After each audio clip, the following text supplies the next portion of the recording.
Welcome to spicy பாட். இன்னைக்கு spicy பாட்ல கருப்பு உளுந்து இட்லி பொடி ஒன்று சிம்பிளா 15 நிமிஷத்துக்குள்ள சூப்பர் எப்படி செய்யறதுன்னு பார்க்க போறோம். இதுக்கு தேவையான இன்கிரீடியன்ஸ் எல்லாத்தையும் நான் டிஸ்கிரிப்ஷன்ல கொடுத்துருக்கேன், ரெஃபர் பண்ணிக்கோங்க. இப்போ வாங்க நல்ல அயன் சத்துள்ள இந்த கருப்பு உளுந்துல ஒரு சூப்பரான இட்லி பொடியை எப்படி செய்யறதுன்னு பார்த்துடலாம்.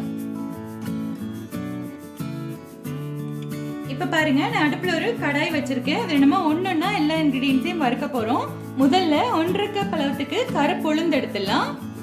இப்ப அடுப்பை மீடியம் ஃப்ளேம்ல வச்சுட்டு இது நல்லா கோல்டன் ப்ரௌன் கலர்ல மாறுற வரைக்கும் நல்ல வாசனை வரும். வறுத்துருச்சுன்னா அது வரைக்கும் நல்லா வறுத்து விட்டுடலாம். கை விடாம இந்த மாதிரி கொஞ்சம் கிண்டி விட்டுட்டே இருக்கணும். அப்பதான் எல்லா உளுந்துமே ஈவனா வறுக்கும். இல்லைன்னா ஒண்ணு வறுத்து கருகி போயிடும், மேலால இருக்கிறது வறுபடாம இருக்கும். அதனால இது அப்பப்ப கிண்டி விட்டுட்டே இருக்கணும் கை விடாம.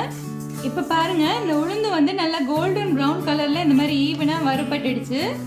உளுந்து சரியா வறுக்கலைன்னா இந்த இட்லி பொடியில வந்து உளுந்தோட பச்சை வாசனை ரொம்ப தெரியும். அதனால நல்லா கோல்டன் ப்ரௌன் கலர்ல வறுக்கணும். இப்போ இதை நம்ம வெளியில எடுத்துடலாம் இந்த பாத்திரத்துல இருந்து. அடுத்து நான் ஒரு 1/4 கப் அளவுக்கு கடலை பருப்பு எடுத்திருக்கேன். கடலை பருப்பு போடாமலும் செய்யலாம், நல்லா தான் இருக்கும். ஆனா கடலை பருப்பு போடுறப்ப இன்னும் கொஞ்சம் டேஸ்ட் நல்லா இருக்கும். அதனால நான் ஒரு 1/4 கப் அளவுக்கு மட்டும் கடலை பருப்பு சேர்த்துக்கிறேன். இதையும் அதே மாதிரி கைவிடாம நல்ல கோல்டன் ப்ரௌன் கலர்ல கலர் மாதிரி வாசனை வர வரைக்கும் வறுத்து விட்டுடலாம். இப்ப பாருங்க, கடலை பருப்பும் நல்லா கலர் மாதிரி கோல்டன் ப்ரௌன் கலர்ல நல்லா வறுபட்டுடுச்சு. இதையும் நம்ம வெளியில எடுத்துடலாம். அடுத்து பாருங்க, பூண்டு ஒரு 10 பல் அளவுக்கு எடுத்துக்கிறேன். இதை கொஞ்ச நேரம் நல்லா கலர் மாறுற வரைக்கும் வறுத்துடலாம். பூண்டு வந்து நம்ம கோதோடய யூஸ் பண்ணிக்கலாம். கோதும் சேர்ந்து நல்லா கிறிஸ்பியா அரைகிறப்போ இந்த ஃபிளேவர், பூண்டோட ஃபிளேவர் வந்து நல்ல ஸ்ட்ராங்கா நல்லா இருக்கும். இப்ப பாருங்க, பூண்டு வந்து கொஞ்சமா வறுபட்டுடுச்சு. இந்த ஸ்டேஜ்ல ஒரு 20 வரமிளகாய் எடுத்து வச்சிருக்கேன், அதை சேர்த்துடலாம். வரமிளகாய் வந்து உங்க காரத்துக்கு ஏத்த மாதிரி நீங்க சேர்த்துக்கலாம். நான் இன்னைக்கு 20 சேர்த்துக்கிறேன். இதையும் சேர்த்து நல்லா வறுத்துடலாம். நல்ல கலகலன்னு சத்தம் வரும், அது வரைக்கும் வறுத்துடணும். இப்ப பாருங்க, மிளகாய் நல்லா வறுபட்டுடுச்சு. நல்ல கலகலன்னு கிறிஸ்பியான சவுண்ட் வருது பாருங்க. அவ்வளவுதான். இப்ப இதையும் நம்ம வெளியில எடுத்துடலாம். இப்ப அடுத்து பாருங்க, ஒரு கைப்பிடி அளவுக்கு கருவேப்பிலை சேர்த்துக்கிறேன். கருவேப்பிலை நம்ம எவ்வளவு சேர்க்கணுமோ அந்த அளவுக்கு இந்த பொடி நல்ல வாசமா இருக்கும். அதனால கருவேப்பிலை நிறைய சேர்த்தா தப்பு கிடையாது. முடி வளர்ச்சிக்கு, கொழுப்பை குறைக்கிறதுக்கெல்லாம் கருவேப்பிலை ரொம்ப நல்லது. அதை நம்ம சாப்பாட்டுல ஏதாச்சும் ஒரு ஃபார்ம்ல சேர்த்துக்கிறது ரொம்பவே நல்லது. இதையும் நம்ம ஸ்லோ ஃப்ளேம்ல வச்சு இந்த மாதிரி ட்ரை ரோஸ்ட் பண்ணிடலாம். இப்ப பாருங்க, இந்த கருவேப்பிலை நல்லா ரோஸ்ட் ஆகி நல்ல கலகலன்னு சவுண்ட் வருது பாருங்க. அவ்வளவுதான். இப்ப இதையும் நம்ம வெளியில எடுத்துடலாம். அடுத்து நம்ம ஒரு 2 டேபிள் ஸ்பூன் போல எள்ளு சேர்த்துடலாம். எள்ளு உடம்புக்கு ரொம்ப நல்லது. அடிக்கடி சாப்பாட்டுல ஏதாவது சேர்த்துட்டு வந்தோம்னா நல்ல அயன் சக்தி கிடைக்கும். இந்த இட்லி பொடிக்கு இந்த எள்ளு வந்து நல்ல ஃபிளேவர் கொடுக்கும். அதனால ஒரு 2 டேபிள் ஸ்பூன் சேர்த்து நல்லா வறுத்துடலாம். எள்ளு வந்து டக்குன்னு பொரிஞ்சிடும்.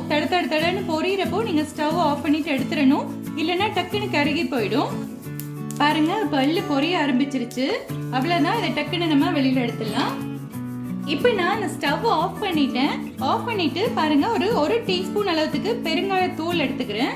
கூடவே இந்த பொடிக்கு தேவையான அளவு உப்பு எடுத்துக்கலாம். இது வந்து இந்த ஸ்டவ் ஆஃப் பண்ணிட்டு இந்த ஹீட்லயே வறுத்தா போதும், ரொம்ப கருகி போயிடும். உப்பை லைட்டா நம்ம ரோஸ்ட் பண்ணிட்டு போட்டோம்னா அந்த பொடி வந்து ரொம்ப நாளைக்கு கெட்டு போகாம இருக்கும்னு சொல்லுவாங்க. அதனால உப்பையும் நான் லைட்டா வறுத்துக்கிறேன். இது 1 நிமிஷத்துக்கு கொஞ்சம் கம்மியாவே வறுத்தா போதும், இல்லைன்னா டக்குன்னு தீஞ்சு போயிடும்.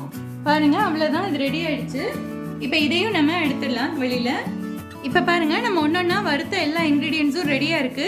இது மொத்தமாவே வறுக்கிறதுக்கு ஒரு 10ல இருந்து 15 நிமிஷம் தான் ஆகும். டக்குன்னு ரெடி ஆயிடும். நீங்க நினைக்கிற மாதிரி ரொம்ப டைம் எல்லாம் எடுக்காது. இப்ப இது கொஞ்சம் ஆறினதும் நம்ம மிக்சியில அரைச்சு நல்லா பொடி ஆக்கிடலாம். ரொம்ப பவுடரா வேணுங்கிறவங்க பவுடரா அரைச்சுக்கலாம். எனக்கு வந்து கொஞ்சம் கொரகொரன்னு இருந்தாதான் பிடிக்கும். அதனால நான் கொஞ்சம் கொரகொரப்பா அரைச்சுக்க போறேன். இப்ப பாருங்க ஃப்ரெண்ட்ஸ், ரொம்ப ஹெல்த்தியான கருப்பு உளுந்துல சூப்பரான ஒரு இட்லி பொடி எப்படி செய்யறதுன்னு பார்த்தாச்சு. கோது எடுக்காத கருப்பு உளுந்துல நிறைய அயன் சத்து இருக்கு. அதை நம்ம அப்படியே சாப்பாட்டுல சேர்த்துக்கிறதுக்கு ஒரு சில ரெசிபிஸ் தான் இருக்கு. அதுல வந்து இந்த இட்லி பொடி ரொம்ப சிம்பிளானது, எல்லாராலையும் செய்யக்கூடியது.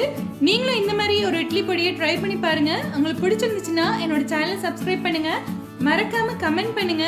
ஏன்னா உங்க கமெண்ட்ஸ் ரீட் பண்றதுனா எனக்கு ரொம்ப பிடிக்கும். அப்படியே உங்க ஃப்ரெண்ட்ஸ் அண்ட் ஃபேமிலி கூட ஷேர் பண்ணுங்க. நன்றி.